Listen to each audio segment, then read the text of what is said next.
Gurunatha. Om Gurunatha Jaya Gurunatha. Om Gurunatha Jaya Gurunatha. Om Gurunatha Jaya Gurunatha. Om Gurunatha Jaya Gurunatha.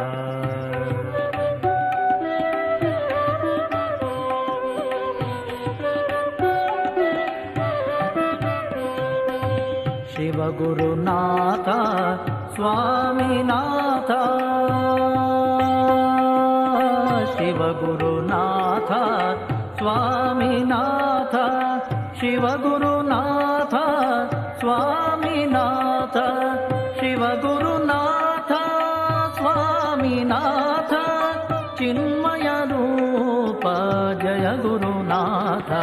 Om Gurunatha Jaya Gurunatha. Om Gurunatha Jaya Gurunatha. Om Gurunatha Jaya Gurunatha.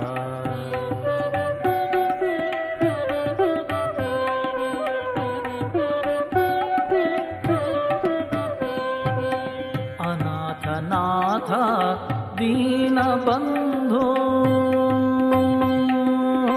Anathanatha Dīnabandhu. Anathanatha Dīnabandhu. Anathanatha.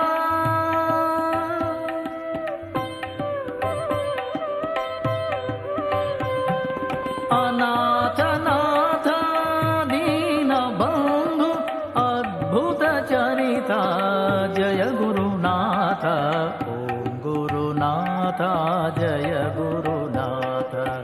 Om Gurunatha Jaya Gurunatha. Om Gurunatha Jaya Gurunatha. Om Gurunatha Jaya Gurunatha.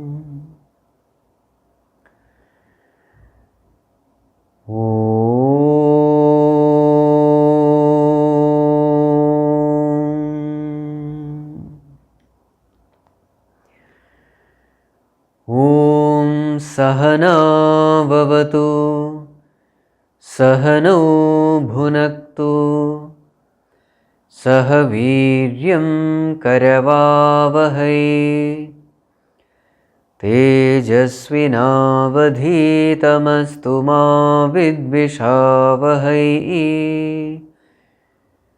Om Shanti Shanti Shanti. Om Namo Bhagavate Vaivasvataya Mrityave Brahma Vidyacharyaya Nachiketase cha. Humble prostrations to one and all.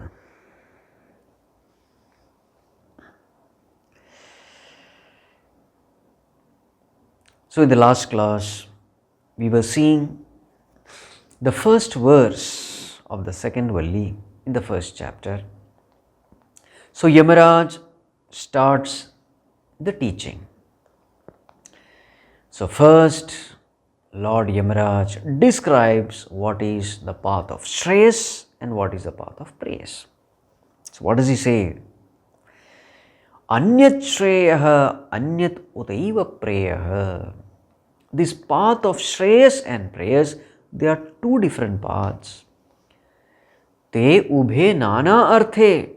They lead to different goals, different objectives. Purusham sinitaha. And both these paths, they bind the person. But then what is the difference then? Tayoho shreyaha adadhanasya sadhu bhavati. The one who takes the path of shreyas, everything good and auspicious happens to him. Hiyate arthadya upreyo vrinite. But the one who takes the path of prayers, he has a downfall. He gets distracted from the very purpose of life. So in the last class, we had seen what is this path of shreyas and prayas. So prayarthi is the one who tries to find happiness by creating a conducive world around himself. So the purpose of life is only one: gain happiness by a favorable environment.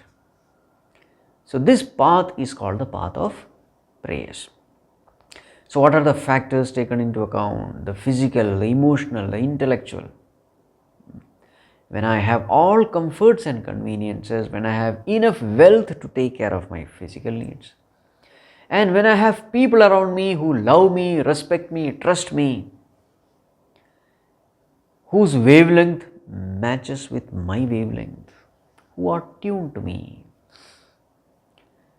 In such an environment, I find myself happy, so therefore I create such an environment. So this is the path of prayers. And what is the path of shreyas?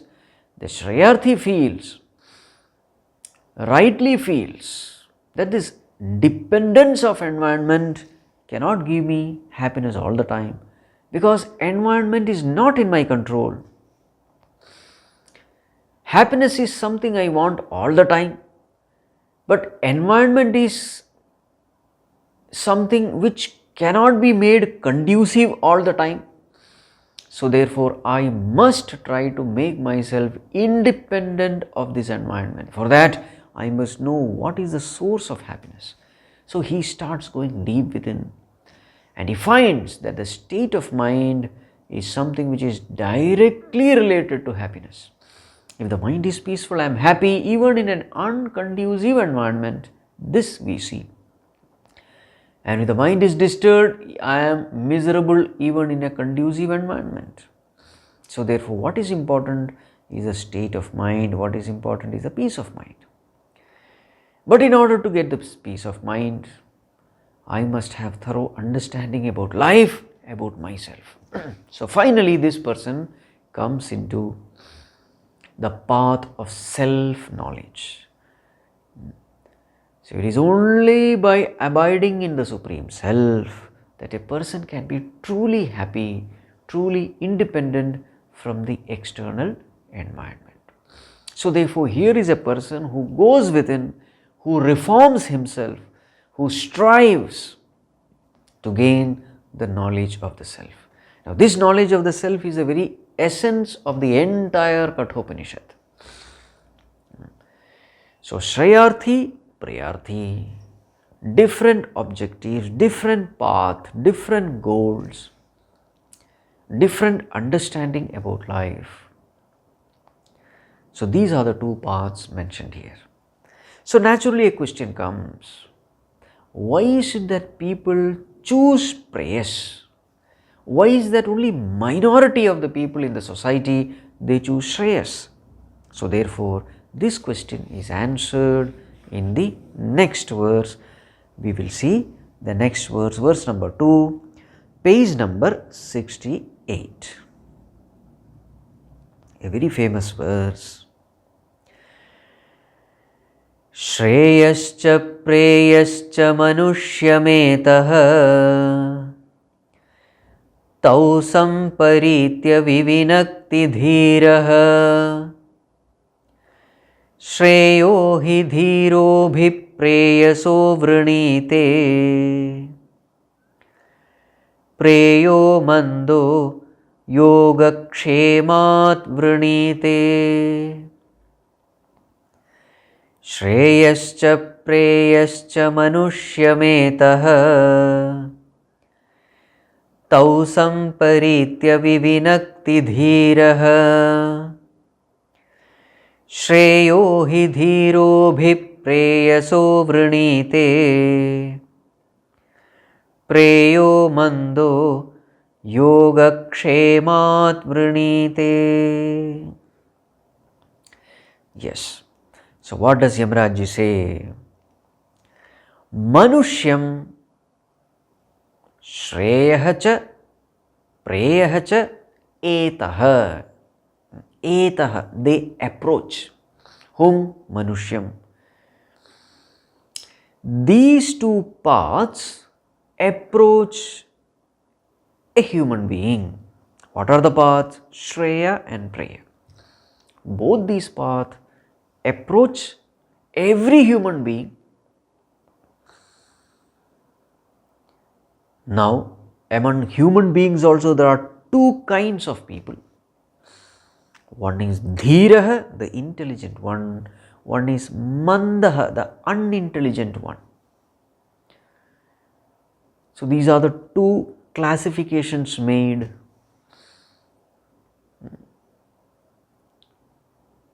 amongst human beings. The wise one, the ignorant one. The intelligent one, the unintelligent one. So what does this intelligent person do? What is his characteristic? Shreyas and Preyas, both they come to this person. What does he do? So dhīraha, the wise man, the one who has dhi is called dhīra, the wise man. Generally dhīra means courageous person. That's how it is translated in Hindi, etc. But actual meaning is dhi, the one who has dhi is called dhīra. Dhi means intelligence, right understanding. So this is a term which will come again and again in Kathopanishad, implying that the most important thing in life is right understanding, right knowledge. So that's why Bhagavad-Gita also says, Nahi jnanena sadrisham pavitram miha vidyate. There is nothing greater than knowledge. So right understanding is the greatest treasure in this world, because right understanding determines everything in life. So, dhīraha, such a wise person, what does he do? Tau samparītya. Samparītya means thoroughly examining from all sides. Tau samparītya vivinakti. Vivinakti means prithak karoti, meaning separates. So thoroughly understanding, thoroughly examining shreyas and preyas. When they come to him, he thoroughly examines with a sharp intelligence, analyzes the whole thing, examines the whole thing, and then he separates what is good, what is bad, what is right, what is wrong. He separates. And then what does he do? Dhīraha preyasaha shreyahi abhivrinite. Then what does he do after separating? So he separates. So situations come to a person. So in this situation he analyzes what is shreyas and what is preyas.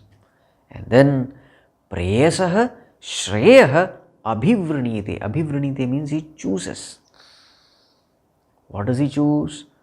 Shreyas he chooses. Over what? Over preyas. So he chooses shreyas over preyas. So in any situation, he analyzes a situation, understands what is shreyas, what is preyas, and chooses shreyas over preyas. This is what an intelligent person does. What about a manda person, unintelligent one? Mandaha yogakshemat preyah vrinite. A manda, an unintelligent person, what does he choose? Preyah vrinite. He doesn't do this analysis, etc. So when a situation comes to him, without proper analysis, whatever he loves to do, he does. And generally people love prayers. That's how we have seen the definition. What I like is prayers, what is good is shreyas. So this person doesn't do any kind of analysis. Whatever he likes, according to his inclinations, tendencies, samskaras, without any struggle, without any thinking, without any examining. So naturally everybody will be attracted to Preyas. So this Manda person, he chooses Preyas. But why is he choosing it? Yoga Kshema, for the sake of Yoga Kshema, for the sake of fulfilling worldly needs. So this is the translation. Shreyascha preyascha manushyametaha. Shreyas and preyas, they come to every human being. Tau samparītya vivinakti dhīraha. The wise person, he thoroughly examines and separates them as shreyas and preyas. Shreyo hi dhīro bhi preyaso vrinite. And dhīra, the wise man, he chooses shreyas over preyas. Now here you can see Shreyo hi dhīro abhi preyaso vrinite. So this abhi has to go with vrinite. So therefore it becomes abhivrinite. It's one term. Abhi plus vrinite, abhivrinite. That's how we have to construct the word. So the wise person chooses shreyas over preyas. Mandaha yogakshemat preyaha vrinite. The manda, the unintelligent person, chooses preyas. So this is the literal translation of this verse. Now let us analyze. So the first line says that for everyone, we all have to face situations in life. There are so many situations we have to face. Every situation is a mix of shreyas and preyas. In every situation you will find the way of shreyas and the way of preyas. The situation comes as a mixture. Not very clear as to what is shreyas and preyas. But in every situation, these two are always there. How do they come? They come as situations to be faced. Life is nothing but constant interaction with the world. Again and again we have to face a lot of situations in life. We have to respond to those situations. And every situation is a mixture of shreyas and preyas, meaning every situation can be handled in two different ways. A way in which you can spiritually evolve the path of shreyas. Another way in which you can spiritually devolve. Which path you take will decide your future. The situation will come to everyone. And you cannot say that, no, I have not taken shreyas because there is only preyas available here. No, in every situation there is both shreyas and preyas. There is no situation where there is only preyas. No, it is not possible. That's the meaning here. So everyone has this choice. Situations come, shreyas and preyas, both of them come. Now, what does this intelligent person do? Tau samparītya dhīraha vivinakti. So what is samparītya? Now here the term samparītya is very important. So Bhagavan Shankarācharyaji says samparītya means samyak parigamya manasa alochya guru laghavam. Samyak parigamya, thoroughly examining from all sides. Manasa alochya, thinking well with the mind. What? Guru laghavam. What is guru and what is laghavam? So what does this wise person do? He analyzes the situation. He weighs the pros and cons. what is important, what is unimportant, what is that which will help me grow in spirituality, and what is that which will obstruct my spiritual path. What are the short-term consequences and what are the long-term consequences when I follow a particular path. Now this is called as thoroughly analyzing. Samyak parigamya manasa alochya. All aspects are thoroughly analyzed. He does a lot of churning while handling a situation. Clearly tries to understand these two, shreyas and preyas. And this way, what does he do? Vivinakti. Vivinakti means to separate. So with thorough analysis, he separates. It is exactly like, suppose you put sand and sugar, a mixture, and put it. So then ants come. So when the ants come, they have no problem. They select only the sugar and leave the sand. Now this is called as vivinakti, separating, prithak karoti. So there is sand, there is sugar, the ant takes only the sugar and goes away. In the same way, we have this bird, Hamsa Pakshi, swan. It is said that it has Nira Kshira Viveka. So you mix water with milk and put it in front of it. It is said this bird will just take the milk and leave the water. So in the same way, this dhīraha is also a Paramahamsa. Paramahamsa means he is like a swan.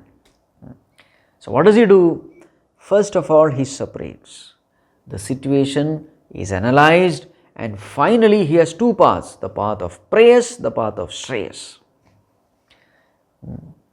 His intelligence is able to decipher these two paths, shreyas and preyas. And then what does he do after separating? Separation is the first step. Following the path of shreyas is the second step. So separate, choose the path of shreyas and follow the path of shreyas. So this is what he does.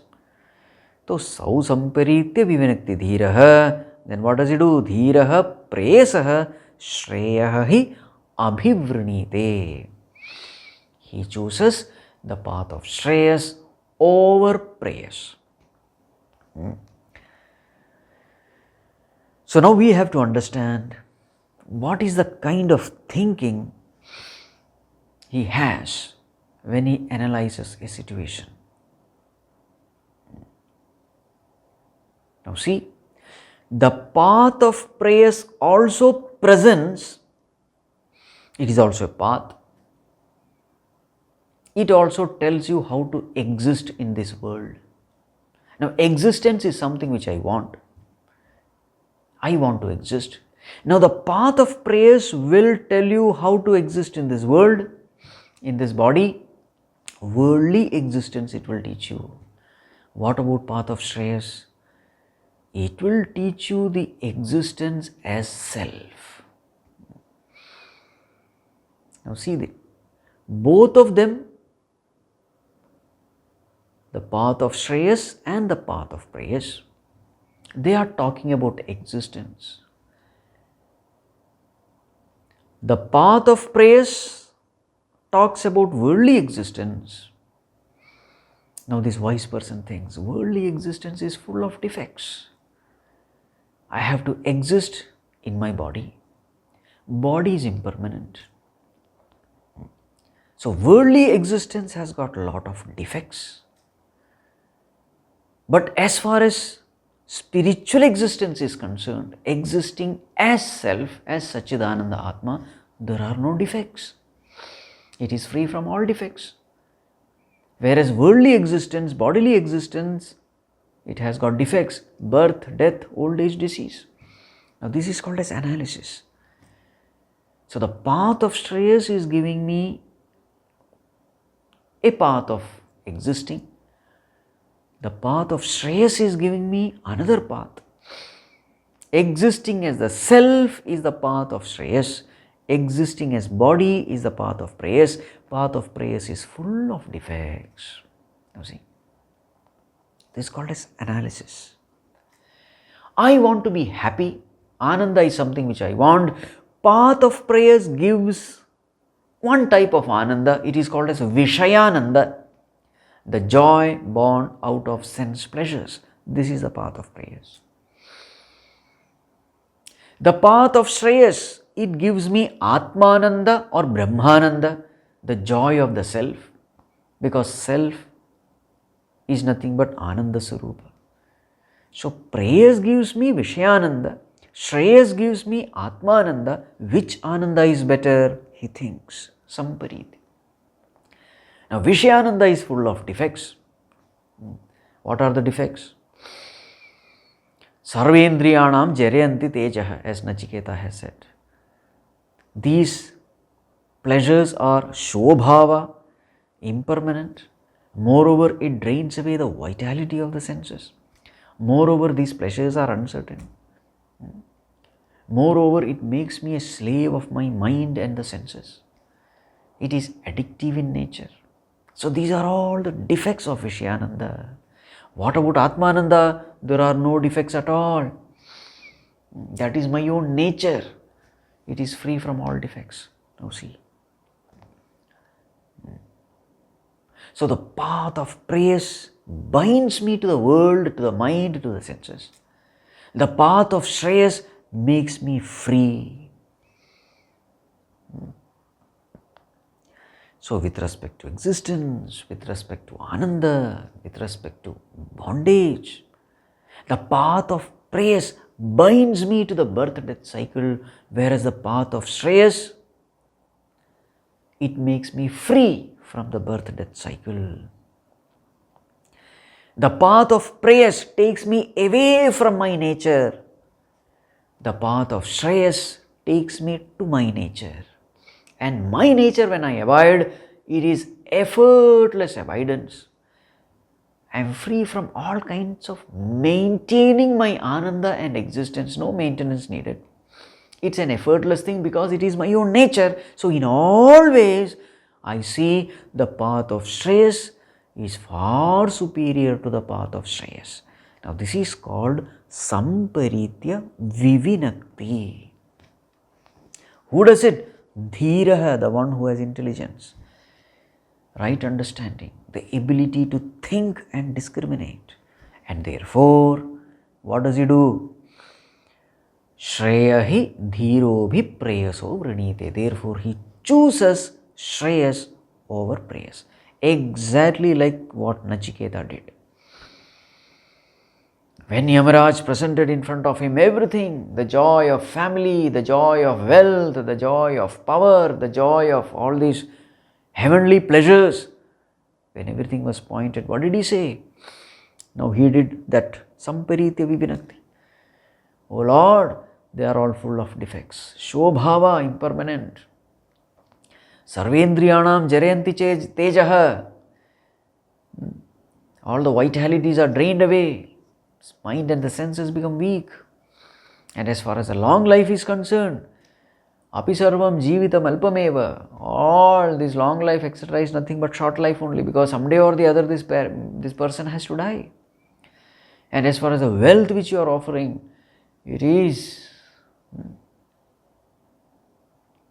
nahi vittena tarpaniyo manushyaha. Any amount of wealth is not going to satisfy a person. So this is called samparītya vivinakti. So therefore Nachiketa says, I want only that knowledge of Shreyas. That's all what I want.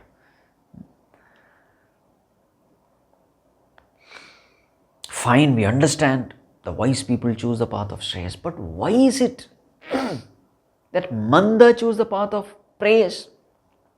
So naturally, answer is very clear. The Manda chooses the path of Preyas because he is Manda. Manda means what? Unintelligent. So what does this Manda person see? So in front there is a sense pleasure. So he sees only the joy of this sense object. But after indulgence, there comes a pain. He is unable to see the pain. You see this?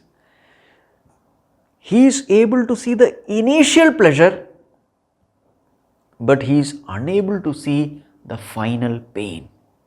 Now this is called mandata of the buddhi, the dullness of our intelligence. Indulgence in the beginning, agre amritopamam, in the beginning it is very joyful, joy giving, but in the end there is suffering. When I am not able to see the final suffering, when I am only able to see the initial joy, so there is an inability to penetrate and see through things. That inability is called mandata, dullness of the intellect.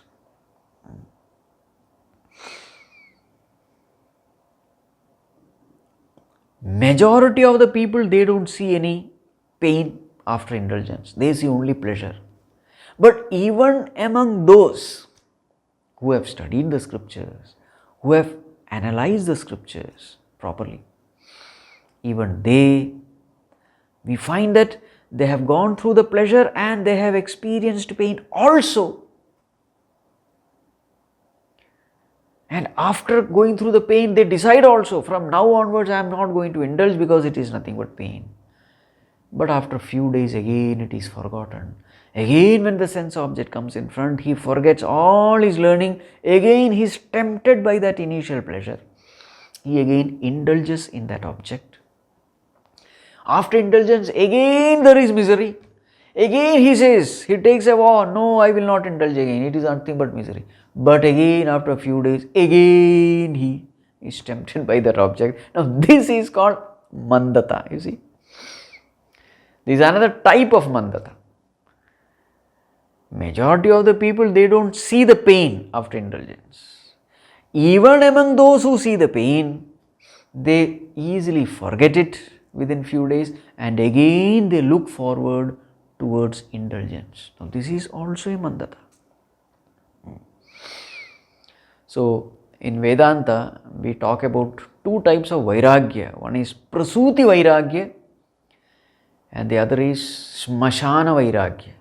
What is prasuti vairagya? So this lady who is going through the pain of labor pain. So she says, no more child, because the pain is so much. This is the last child. She says that. But next year again she becomes pregnant. Again in that pain she says, this is the last one. But next year again she becomes pregnant. In those times, olden times, they used to have minimum 10.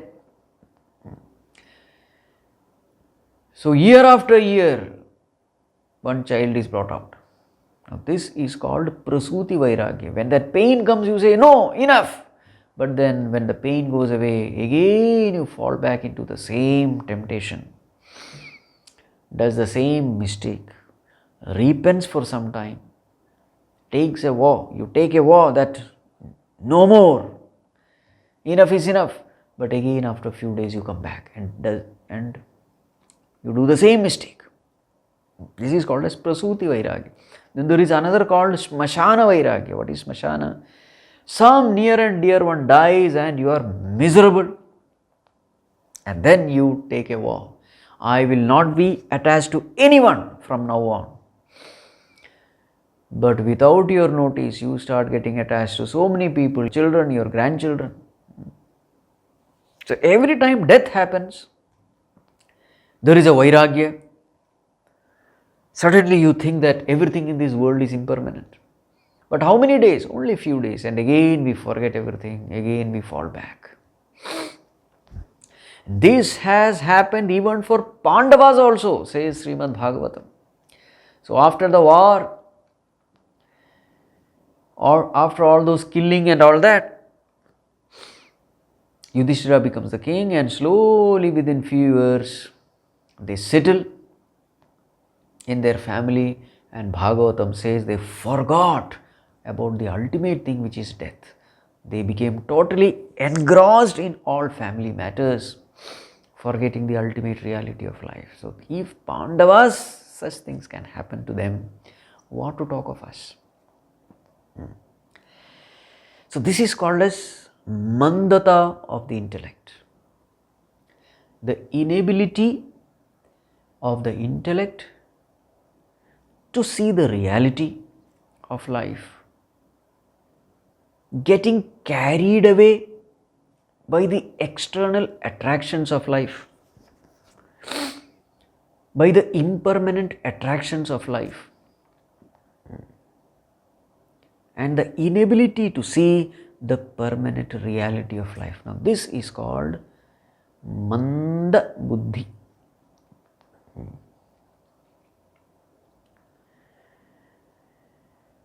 I am only able to see the short-term pleasure but not long-term pain. I am only able to see the short-term freedom but not long-term bondage.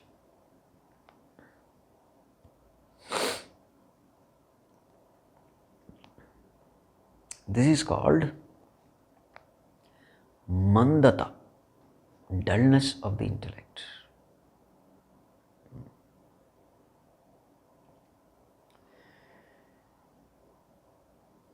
In the Upanishad, Ishavasya Upanishad, it is said, Hiranmayena patrena satyasyapi hitam mukham tattvam pushan apavrunu satya dharmaya drishtaye. It is said, the face of the truth is covered with golden lid. Hiranmayena patrena, Hiranmaya patram, the lid, golden lid. Satyasya apihitam mukham. The truth is covered by a golden lid. This is what is said here. So what is the meaning of that? So a person who is a seeker of truth, he goes there. But the moment he sees this lid, he has gone to know the truth.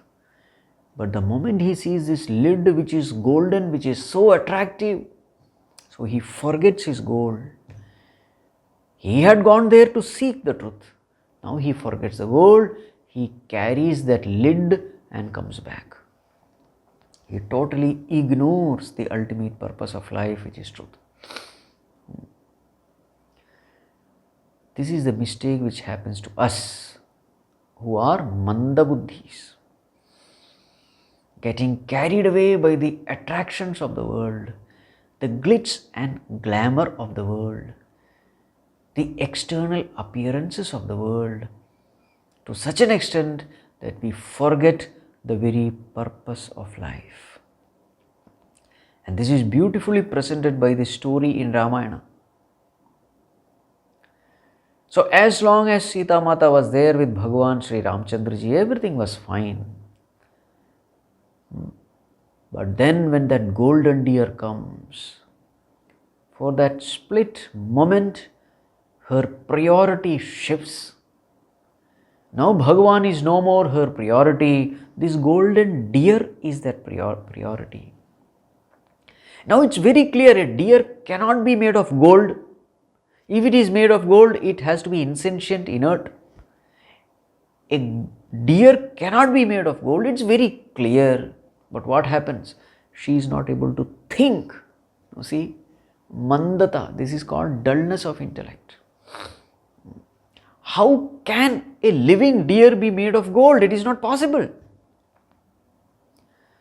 But she is unable to think. Why? Because of the attraction of that deer. And then for that split moment, Bhagavan is no more important for her. What is important is the deer. And then in that moment, she makes Bhagavan a means and golden deer the goal. She asks Bhagavan to fetch that golden deer for her. Now they are all symbolic stories. They are all our own stories. Bhagavan is made the means, world becomes the goal. Then what happens? Ravana kidnaps her. And now who is this Ravana? Dasha Mukha Ravana. What is Dasha Mukha? Pancha Jnanendriyas, Pancha Karmendriyas. 5 organs of knowledge, 5 organs of action. So she goes to the world of Dashamukha. So what is this world of Dashamukha? This world. So we are all Sitas in exile in the world of Ravana. So in this world, what are we doing? Constantly interacting with this world with Pancha Jnanendriyas and Pancha Karmendriyas. 5 input device, 5 output device. Bas. This is what we are doing.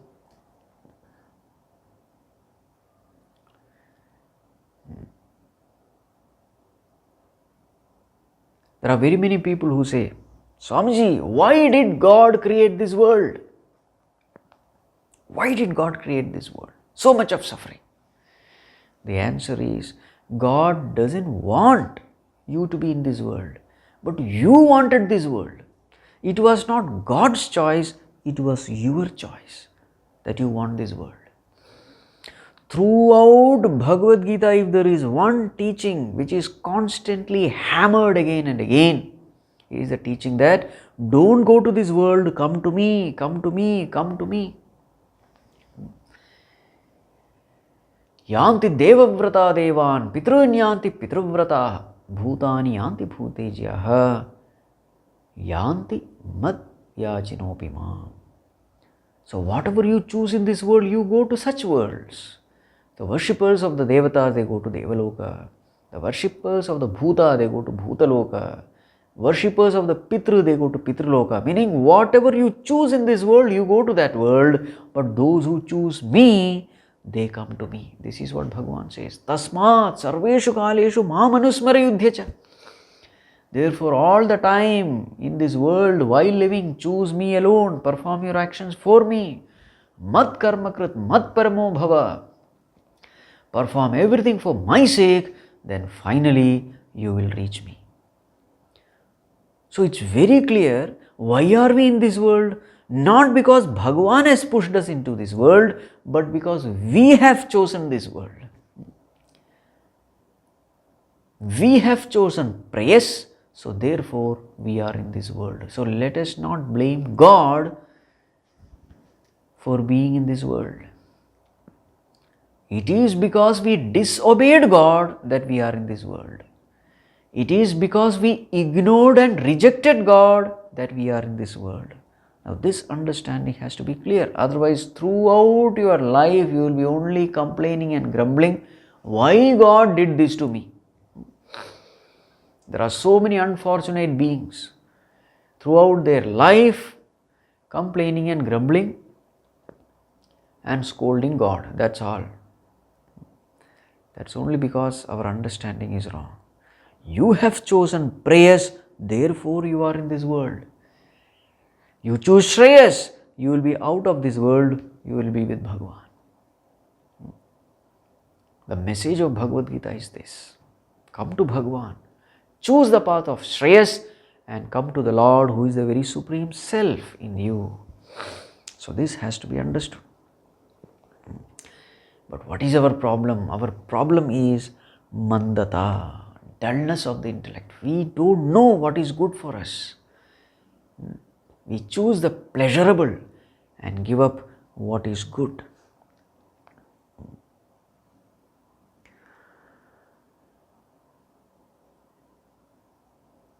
Bhajagovindam says, Yadyapi loke maranam sharanam tadapina munchati papacharanam. We know that the final truth is death. We know that someday or the other we have to leave this world. We have to give up this body. It is very clear. Even the rank criminal knows it. But then, even by living those few years what we live, tadapina munchati papacharanam, constantly we are doing one papa after another. In spite of knowing that whatever I earned here I have to leave and go. In spite of that, I do all kinds of criminal, unlawful, immoral things. Why are we doing it? The inability to see. This inability to see is called mandata, the dullness of the intellect. The wise people, they constantly see only one thing in front of them, that is death. Death is going to come today or tomorrow it is going to come. So let me live a good life, at least let me progress a little bit in this path of spirituality. Then this life, I can say, it is worth lived. Few steps may I evolve. Even if I am not able to reach the ultimate, doesn't matter, at least few steps I must evolve. If that much is done, my life is sarthaka, rightly lived. This way the wise people, they again and again choose the path of shreyas.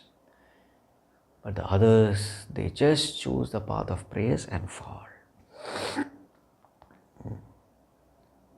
Now death, meditation upon death is a wonderful thing. It makes you alert. It makes you serious about life. It makes you fear doing something wrong, sinful. So meditation upon death is a wonderful thing. Let us not ignore this great blessing called death.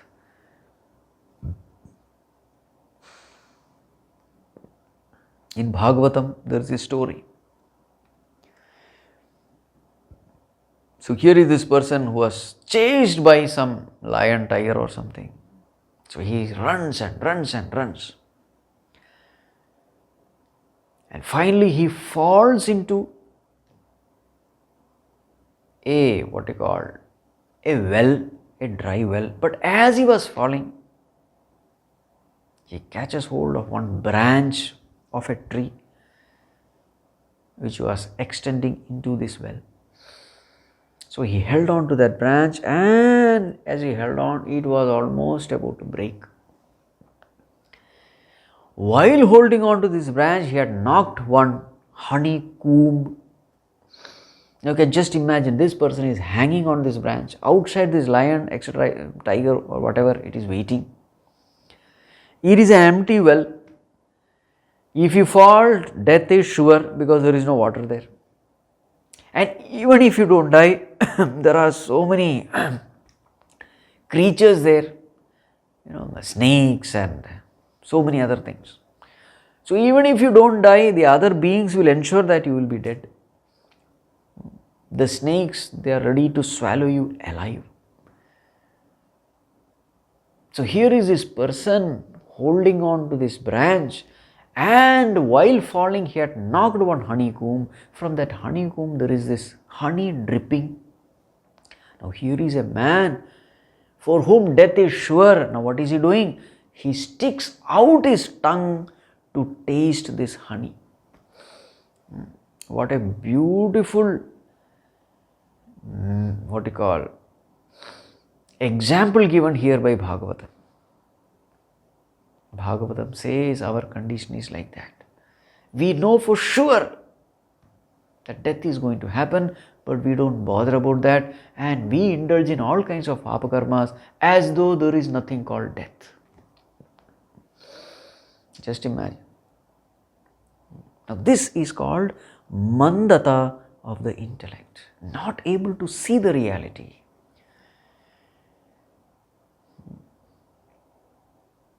Not able to see the final state of affairs. Only the immediate pleasure is seen, like that person licking that honey. In this moment, yes, I get honey, but what will happen after some time? I am going to die. He is not bothered.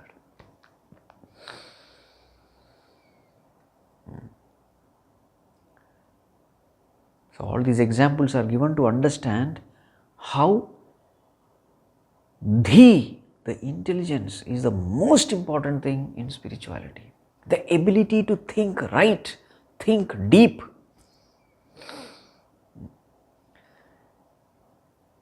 Another example given is the monkey, how these people, they catch monkeys. So they say, so the places where these monkeys visit, some lake or whatever, they say that they hang some bottles filled with roasted peanuts in some, some bottles. And the mouth of the bottle is such That open palm enters into the bottle, but the closed fist can never come out of the bottle. That's how the mouth of that bottle is arranged.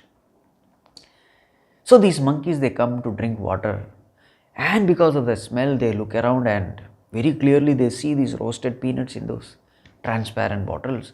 So then they put their hand, they hold on to one fistful of peanuts.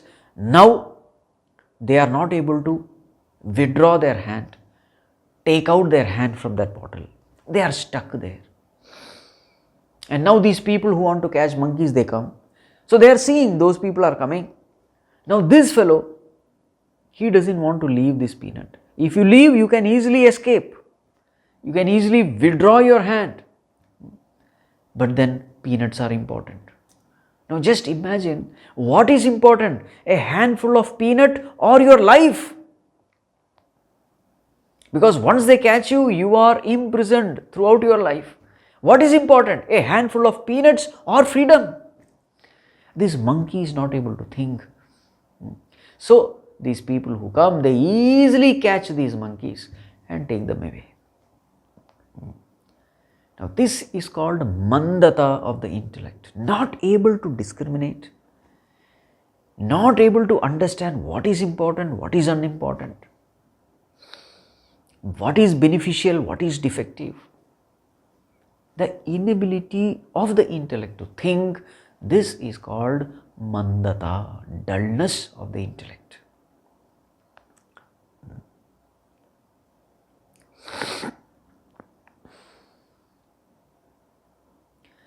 Puja Gurudev used to give a beautiful story.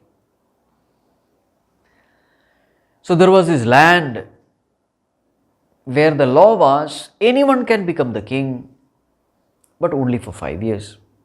But after 5 years, you will be transported to another side of a huge river infested with animals. So 5 years you can be the king, but after 5 years, you will be put into that forest across the river. So this used to happen. So 5 years the king used to enjoy life, and after 5 years he would be mercilessly, brutally taken across the river and put there. And for the other side, all the animals would just make a feast of him. This used to happen. So once what happened? There was this choice of the king. Nobody was coming forward because nobody wanted to die. And finally a youngster comes. He says, I would become the king.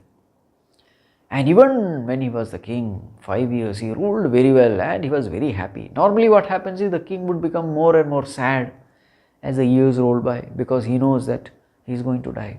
But this youngster was very happy. And even when the 5 years got over, he was very happy. So naturally the guards who were supposed to take him across, while rowing the boat, they asked, how is it that you are so happy?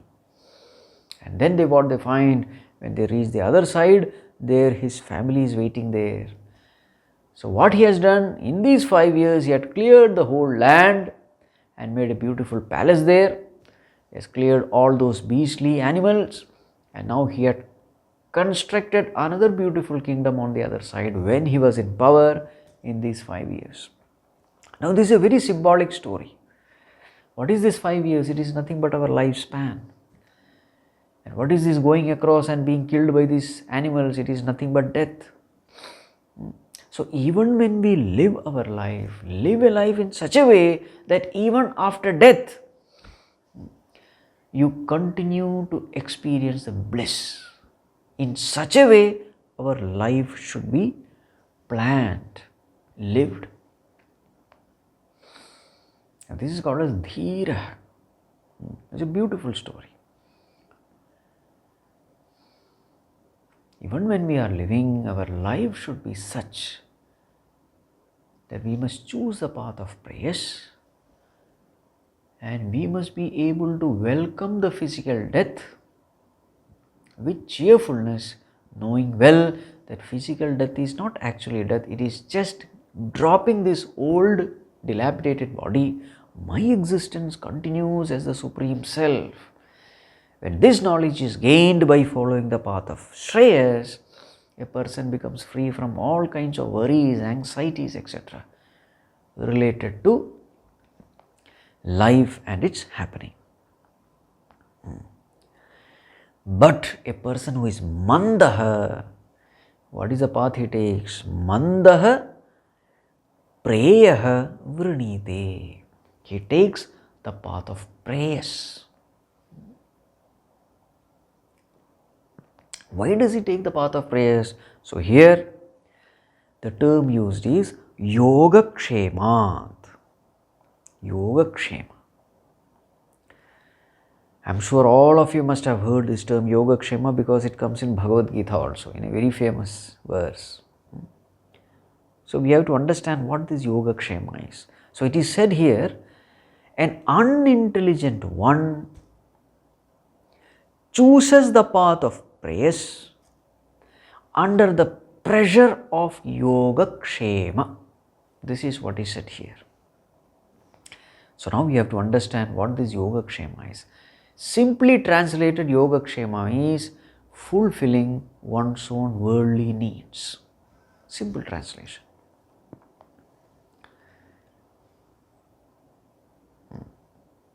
Bhagavan Shankarācharyaji says, Yogaha means what? Apraptasya praptihi yogaha, praptasya rakshanam kshemaha. This is the definition given by Bhagavan. Acquiring what you don't have is yoga. Preserving what you already have is kshema. Now, what does it actually mean? So this will be an interesting topic. We will see it in the next class.